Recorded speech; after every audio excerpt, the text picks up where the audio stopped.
Hello friends, स्वागत है आप लोगों को अपना चैनल में। देखिए दोस्तों, आज मैं आप लोगों के लिए बहुत ही वीवीआई ऑब्जेक्टिव लेकर आया हूं, जो कि आप लोगों का है आईएससी वालों के लिए एवं आईए एवं कॉमर्स सभी जितने भी सब्जेक्ट से लेने वाले हैं सभी के लिए, साइंस, कॉमर्स, आर्ट्स, म्यूजिक सभी के लिए।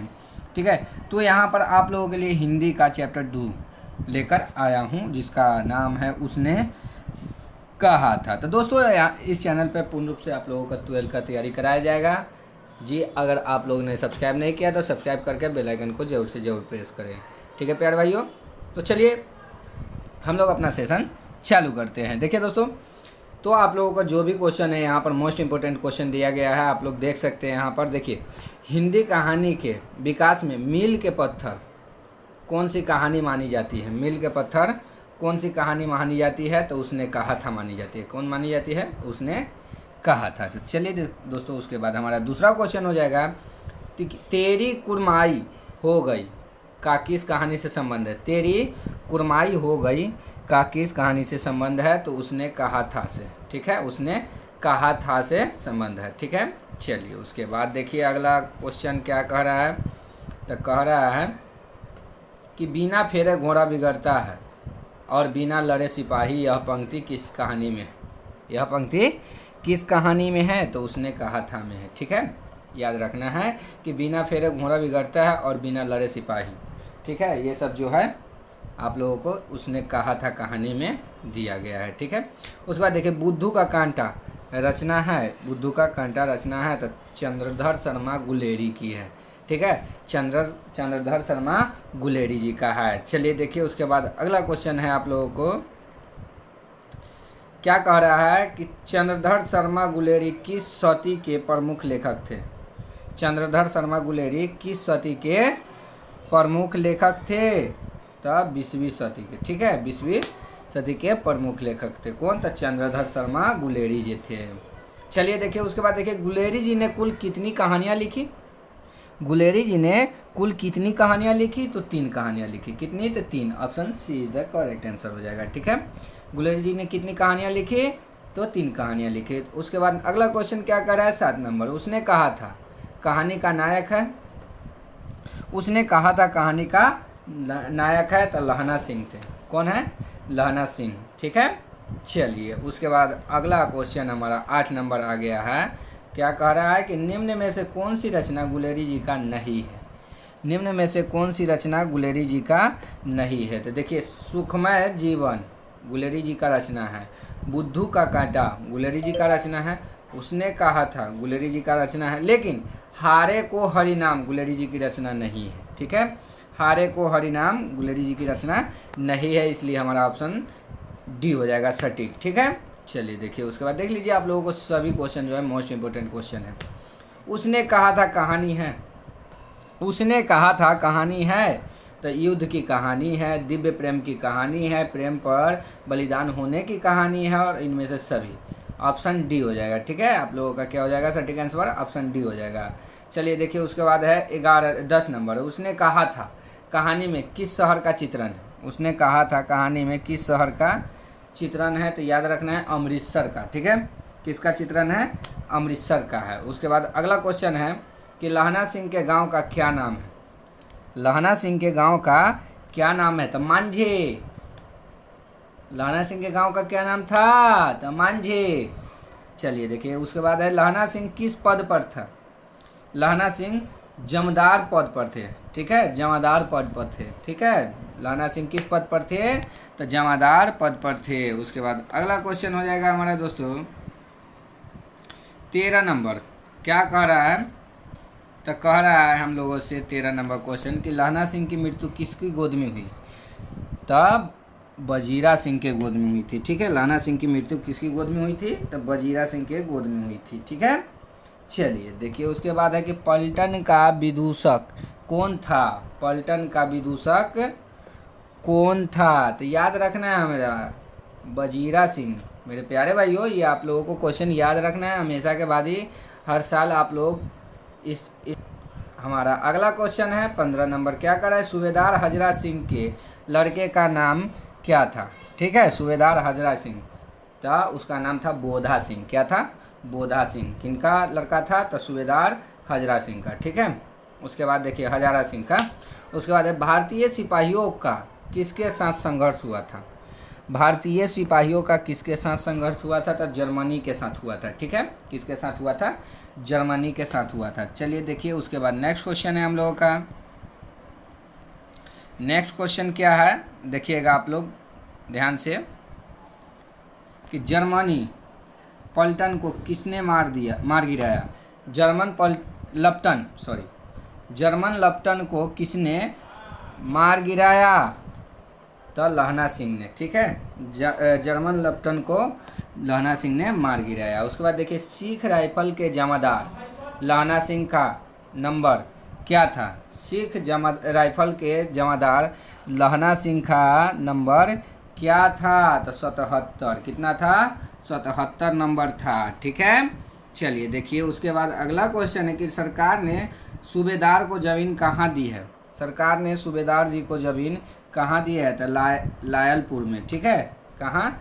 लायलपुर में दिए थे। उसके बाद है अगला क्वेश्चन हमारा 20 नंबर, गुलेरी जी का जन्म हुआ था? गुलेरी जी का जन्म हुआ था तो जयपुर यानी कि राजस्थान में। ठीक है, जयपुर यानी राजस्थान में हुआ था। चलिए देखिए उसके बाद आ गया अगला क्वेश्चन, क्या कह रहा है? तो कह रहा है कि सुखमय जीवन किसकी रचना है? सुखमय जीवन किसकी रचना है? तो चंद्रधर शर्मा गुलेरी का। ठीक है, चंद्रधर शर्मा गुलेरी जी का है। उसने कहा था, अगला क्वेश्चन है हमारा 22 नंबर, उसने कहा था कहानी कब प्रकाशित हुई?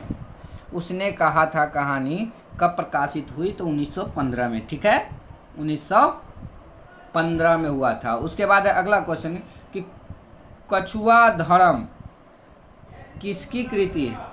कछुआ धर्म किसकी कृति है? तो चंद्रधर शर्मा गुलेरी जी का है। ठीक है, चलिए उसके बाद हमारा नेक्स्ट क्वेश्चन 24 नंबर है। इसमें क्या कह रहा है कि पुरानी हिंदी रचना है? पुरानी हिंदी रचना है तो चंद्रधर शर्मा गुलेरी जी की है। ठीक है, पुरानी हिंदी रचना है तो चंद्रधर शर्मा गुलेरी जी का। उसके बाद अगला क्वेश्चन देखिएगा, आप लोगों को यहाँ दे भी दिया गया है कि ये आईएससी में पूछा हुआ क्वेश्चन है 2022 एग्जाम में। ठीक है, चलिए देखिए उसने कहा था शीर्षक कहानी में, यह किसने कहा कि आदमी ऊँट सिगड़ी में कोले डाल? आदमी ऊँट सिगड़ी में कोले डाल तो सूबेदार हजरा सिंह। ठीक है, सूबेदार हजारा सिंह कहा था। ठीक है, उसके बाद देखिए कुरमाई का क्या अर्थ होता है? कुरमाई का क्या अर्थ होता है? तो मांगनी। क्या होता है? मांगनी होता है। कुरमाई का अर्थ क्या होता है? मांगनी होता है। उसके बाद 27 नंबर हमारा क्वेश्चन है कि बोधा कौन था? बोधा कौन था? तो जी सूबेदार हजारा सिंह का बेटा था बोधा। ठीक है, बोधा सिंह। ठीक है, और उनको इसी ने यही थे उनका वारिस बोधा सिंह जी। ठीक है, चलिए देखिए चंद्रधर शर्मा गुलेरी की कहानी कौन सी है? ये 2021 एग्जाम में आईएससी में पूछा जा चुका क्वेश्चन है प्यारे भाइयों। चंद्रधर शर्मा गुलेरी की कहानी कौन सी है? तो चंद्रधर शर्मा गुलेरी की कहानी उसने कहा था है। ठीक है, कौन है? उसने कहा था है। उसके बाद देखिए 29 नंबर क्वेश्चन कि कौन सी कहानी चंद्रधर शर्मा गुलेरी की लिखी हुई नहीं है? कौन सी कहानी चंद्रधर शर्मा गुलेरी की लिखी हुई नहीं है? तो इन्होंने सुखमय जीवन लिखे हैं, बुद्धू का कांटा लिखे है, उसने कहा था लिखे हैं, लेकिन कफन इनका लिखा हुआ नहीं है। ठीक है प्यारे भाइयों, उसके बाद देखिए गुलेरी जी किस गांव के मूल निवासी थे? गुलेरी जी किस गांव के मूल निवासी थे? तो गुलेर गांव के। ठीक है, किस गांव के? गुलेर गांव के। चलिए प्यारे भाइयों, उसके बाद नेक्स्ट क्वेश्चन हो जाएगा आप लोगों का। देखिए आगे आप लोगों के सामने देखिए मोस्ट इम्पोर्टेंट क्वेश्चन है इस बार वाला, सभी का सभी जो है आप लोगों को एग्जाम में देखने को मिलेंगे, तो आप लोग तनिक भी मिस्टेक ना करें और अब की बार 95 पर। ठीक है, तो चलिए देखिए उसने कहा था कहानी के कहानीकार कौन है? तो चंद्रधर शर्मा गुलेरी जी है। ठीक है, चलिए उसके बाद नेक्स्ट क्वेश्चन है कि चंद्रधर शर्मा गुलेरी किस युग के कहानीकार है? तो द्विवेदी युग के हैं। ठीक है, उसने कहा था कहानी कितने भागों में विभक्त है? तो उसने कहा था कहानी 5 भागों में विभक्त है। Option D is the correct answer. ठीक है प्यारे भाइयों, उसके बाद देखिए चंद्रधर शर्मा गुलेरी, कौन? चंद्रधर शर्मा गुलेरी का जन्म कब हुआ था? तो चंद्रधर शर्मा गुलेरी जी का जन्म 7 जुलाई 1883 में ठीक है, 7 जुलाई 1883 में हुआ था। उसके बाद है लहना सिंह किस कहानी का पात्र है? लहना सिंह किस कहानी का पात्र है? तो उसने कहा था, ठीक है। उसके बाद देखिए उसने कहा था किस प्रकार की कहानी है? उसने कहा था किस प्रकार की कहानी है? तो कर्म प्रधान की कहानी है, ठीक है, कर्म प्रधान की कहानी है। कौन सा कहानी? तो उसने कहा था। उसके बाद नेक्स्ट क्वेश्चन है कि चंद्रधर शर्मा गुलेरी किसके अभिभावक बनकर मेयो कॉलेज अजमेर में आए? मेयो कॉलेज अजमेर में आए तो खेतरी के नवालिक राजा जयसिंह के, खेतरी के नवालिक राजा जयसिंह के, ठीक है, अभिभावक बन के गए थे मेयो कॉलेज अजमेर। उसके बाद अगला क्वेश्चन है कि कीरत सिंह कौन था? कीरत सिंह कौन था? तो लहना सिंह का भतीजा, ठीक है। कीरत सिंह कौन था? तो लहना सिंह का भतीजा। तो लहना सिंह का भतीजा कौन था? तो कीरत सिंह। और उसके बाद देखिए बचपन में लहना सिंह लड़की से बार बार कौन सा प्रश्न करता था?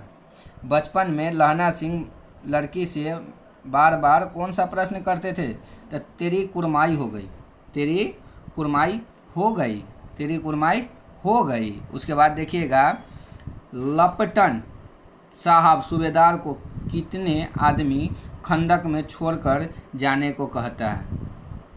कितने आदमी जो है खंदक में छोड़कर जाने को कहता है? तो 10 गो। क्या गो? 10 गो आदमी। Option B is the correct answer, ठीक है। उसके बाद देखिए अमृतसर में लहना सिंह कौन थे? अमृतसर में लहना सिंह कौन थे? तो मामा, ठीक है। अमृतसर में लहना सिंह कौन थे? तो मामा थे। अब नेक्स्ट क्वेश्चन कह रहा है कि लहना सिंह सूबेदार को वापस बुलाने के लिए किसे भेजता है? लहना सिंह सूबेदार को वापस बुलाने के लिए किसे कहता है? तो वजीरा सिंह को। किसको? वजीरा सिंह को। वाह, वजीरा सिंह को, ठीक है। उसके बाद देखिए सूबेदारनी ने अपने पति एवं पुत्र की रक्षा के लिए किससे कहा? सूबेदारनी ने अपने पति और पुत्र की रक्षा के लिए किसे कहा? तो लहना सिंह से, ठीक है, लहना सिंह से कहे। उसके बाद देखिए लहना सिंह का सिर अपनी गोद में लेकर कौन बैठा था? लहना सिंह का जो सिर था ना अपने गोद में लेकर कौन बैठा था? तो वजीरा सिंह, ठीक है, वजीरा सिंह। और दोस्तों ये जो हो गया आप लोगों का लास्ट क्वेश्चन हो गया, तो आप लोग इसका आंसर जो है डिस्क्रिप्शन बॉक्स में कमेंट बॉक्स में देंगे, जो कि आप लोगों को चेक करने हेतु होगा कि आप लोग एकदम चल रहा है बढ़िया तैयारी या नहीं, और आप लोगों को कैसा क्वेश्चन चाहिए ये आप लोग कमेंट में ज़रूर से ज़रूर बताइए। और आपको इसका PDF कहाँ पे मिल जाएगा ये मैं अभी आप लोगों को दिखाता हूँ, ठीक है। तो चलिए दोस्तों एक बार फिर से हम लोग चलते हैं तारों के शहर में, PDF फ्री ऑफ कॉस्ट, बिना किसी पैसा के। तो दोस्तों हम लोगों को आ जाना है सीधा गूगल पर आके सर्च कर देना है स्टडी सिलेबस। क्या सर्च करना है? स्टडी सिलेबस प्रवीण कुमार, ठीक है, प्रवीण कुमार,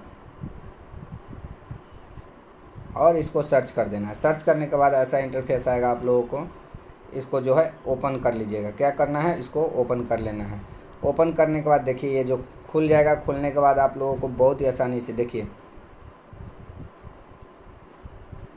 जी बिल्कुल नेट में थोड़ा सा प्रॉब्लम चल रहा है, तो ये देखिए खुल गया। इसको खुलने के बाद आप लोगों को करना क्या है? क्लास 12 ISC में जाना है, ठीक है। कहाँ जाना है? क्लास 12 ISC में जाना है। इसमें जाने के बाद आप लोगों को इसमें जाने के बाद आप लोगों को आसानी से जी बिल्कुल एकदम 12th ISC को खोल देना है। और खोलने के बाद देखिए यहाँ पर दे दिया है हिंदी, अंग्रेजी, देखिए आर्ट्स, कॉमर्स और साइंस, इन सभी को ये दोनों सब्जेक्ट की ज़रूरत पड़ेगी, तो यहाँ से आप लोग आसानी से कर सकते हैं। और जो लोग साइंस से मैथ का PDF, फिजिक्स का, केमिस्ट्री का, बायोलॉजी का आसानी से यहाँ से डाउनलोड कर सकते हैं। तो चलिए आप लोगों को हिंदी का एक बार दिखा देते हैं जिस चैप्टर को आप लोगों को करा रहे हैं। देखिए उसने कहा था, प्रथम का तो लिंक दे दिया गया है, डिस्क्रिप्शन बॉक्स में भी आप लोगों को वीडियो का लिंक मिल जाएगा, वहाँ से भी डाउनलोड कर सकते हैं। और वहाँ जो है डिस्क्रिप्शन बॉक्स में भी लिंक दे दिया गया है PDF का, वहाँ से डायरेक्ट डाउनलोड कर सकते हैं प्रीवियस वीडियो में। और देखिए उसने कहा था आज जो चल रही है उसका है, या फिर अदर किसी भी सब्जेक्ट का करना चाहते हैं तो यहाँ से कर सकते हैं, या फिर चैप्टर का, ठीक है, पूरा का दे दिया गया है। आप लोगों का जितना चैप्टर है सभी का दे दिया गया है। ठीक है प्यारे भाइयों, तो चलिए उसने कहा था मैं क्लिक कर दिए हम। उसके बाद क्लिक करने के बाद देखिए हिंदी पार्ट 2 है, यहाँ पर देख लीजिए। उसने कहा था सभी का ऑब्जेक्टिव यहाँ पर आंसर के साथ दे दिया गया है, दे दिया गया है ना जी, एकदम देख लीजिए यहाँ दे दिया गया है, एकदम देख लीजिए पूरा का पूरा दे दिया है क्वेश्चन। तो आप लोग आइए यहाँ से डाउनलोड कीजिए आसानी से। ठीक है प्यारे भाइयों, और चलिए इतना ही के साथ आप लोगों से मिलते हैं नेक्स्ट वीडियो में।